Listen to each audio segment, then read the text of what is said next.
Hello everyone. Model school की social science की online class में आपका स्वागत है। बच्चों, वी डिस्कस अबाउट क्लाइमेट।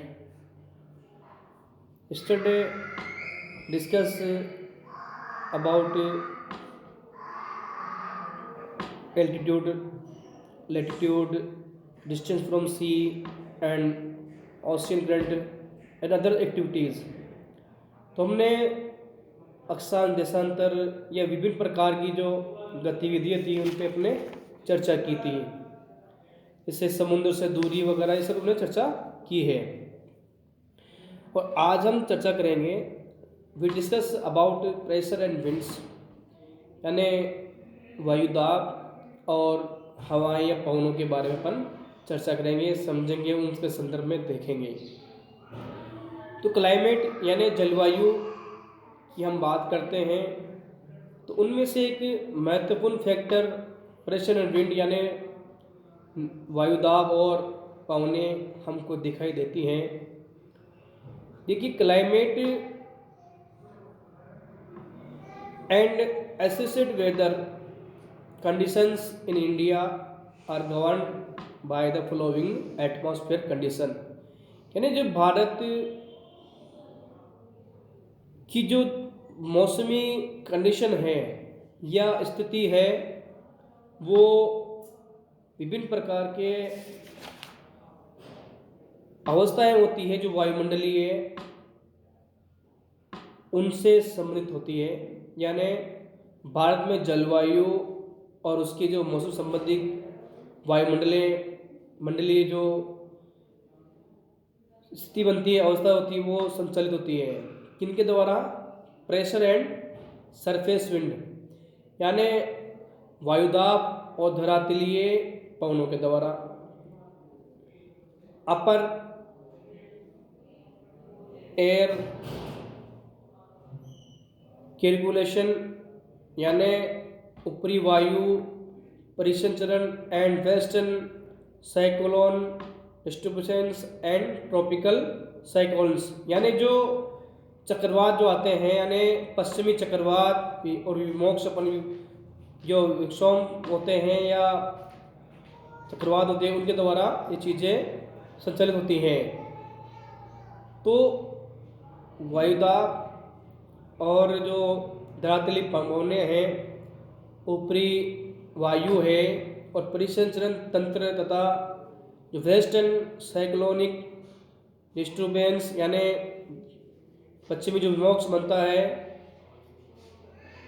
उसके द्वारा, और जो ट्रॉपिकल साइक्लोन है जो उस कटिबंधीय जो चक्रवात आते हैं उनके द्वारा ये सब संचालित होती हैं।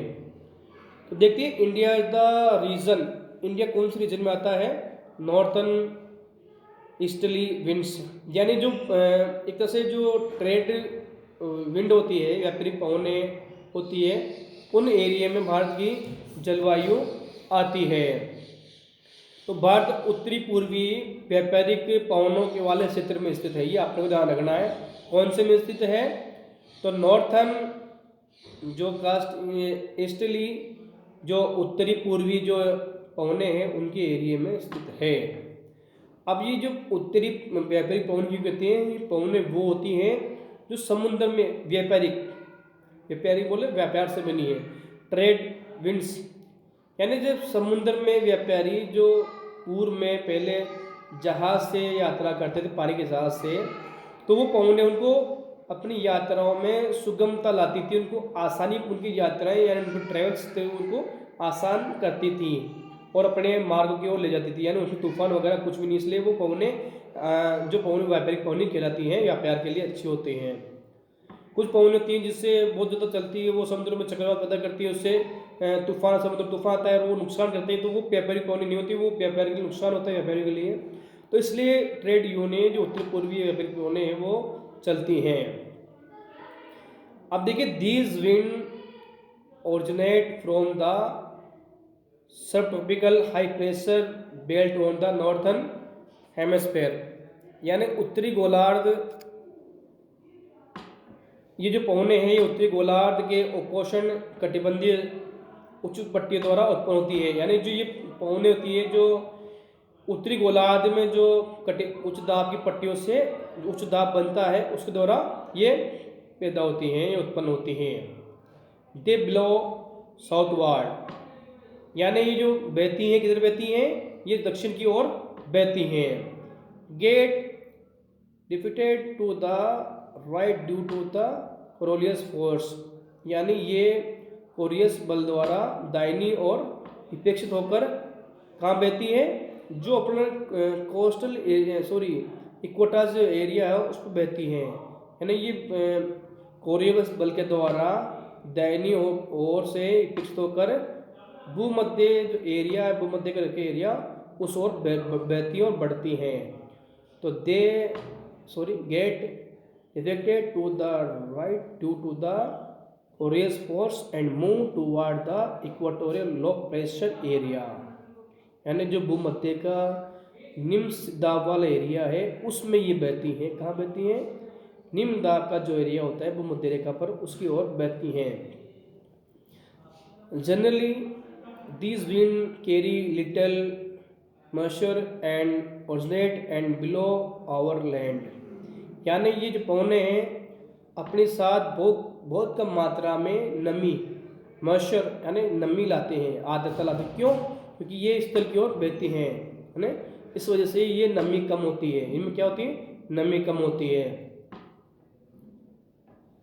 क्योंकि ये जो पैदा होती हैं वो कहाँ से होती है, स्थल से पैदा होती है, इसलिए इनमें नमी कम होती है। अगर समुद्र से उत्पन्न होती है तो समुद्र की जो नमी आर्द्रता इनको मिलती है। तो आगे देखते हैं हम, दे bring little or no rain, अरे छोटी होती है और इनमें कोई रेन यानी कोई पानी या आर्द्रता नहीं होती है और वर्षा भी नहीं लाती हैं। आगे देखते हैं, therefore they bring little or no rain, hence India should have been a arid land, but it is a not so, let's us see why। यानी इस प्रकार हम कह सकते हैं जो भारत की सूक्ष्म क्षेत्र होना चाहिए, ऐसा नहीं है, क्योंकि ये पवने जो होती हैं वो सीधे से चलती हैं, इसलिए इनमें आर्द्रता नहीं होती और ये सूखी होती है और इनमें वर्षा भी नहीं होती, इसलिए इनको अपन एक तरह से सूक्ष्म क्षेत्र होना चाहिए, ऐसा नहीं है। अब इसको देखते हैं आगे। आगे देखिए,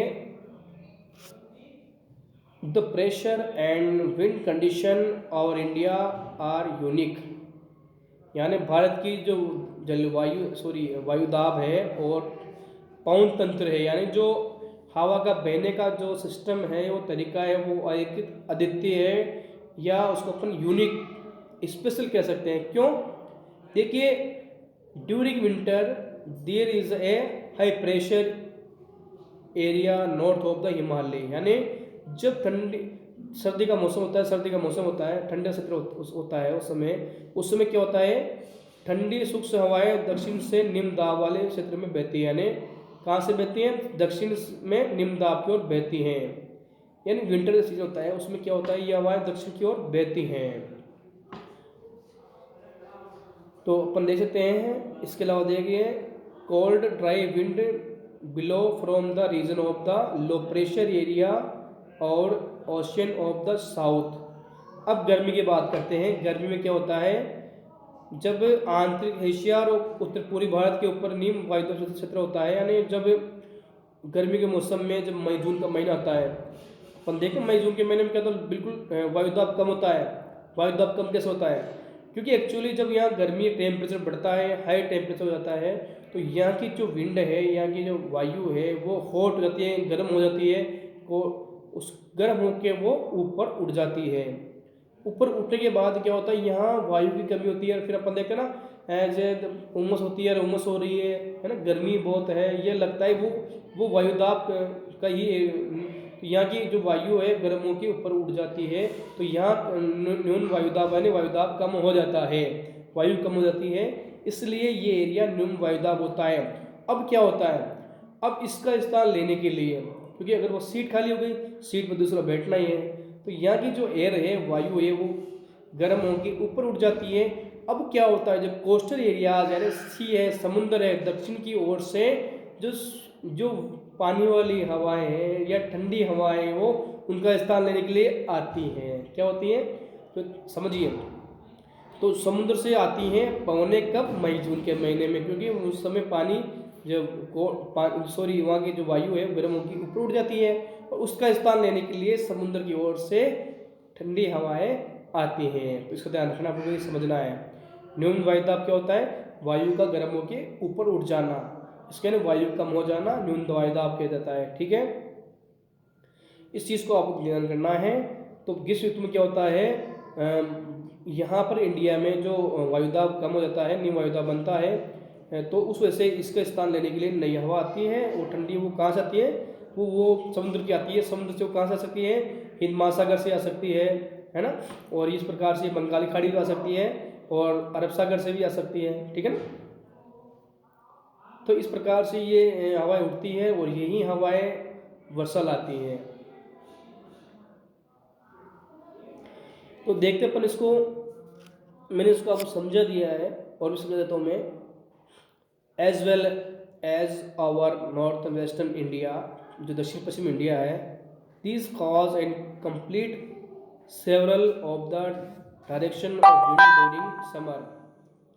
इसमें तुम अपन देखते हैं वर्षा जो वायु है वो समुद्र की ओर से इस तरह की ओर बहती है। Air move from the high pressure area और द साउथर्न एरिया है उस ओर बहती है।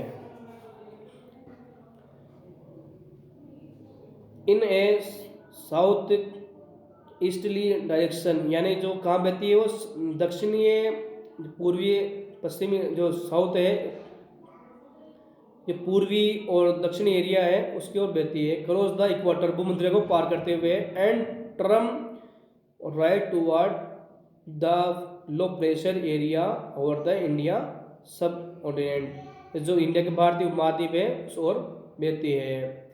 अब देखिए, इसमें अपने को समझने वाली बात, सबसे महत्वपूर्ण बात यही है कि जब वर्षा ऋतु होती है उसमें मैंने आपको समझा दिया अभी, वायु गर्म होती है, गर्म होकर उठ जाती है, उसका स्थान लेने के लिए समुद्र की ओर से दक्षिणी जो पूर्वी एरिया है उस ओर एरिया से समुद्र से हवाएं आती हैं जो के साथ नमी लाती हैं, आर्द्रता लाती हैं, ठंडी होती हैं।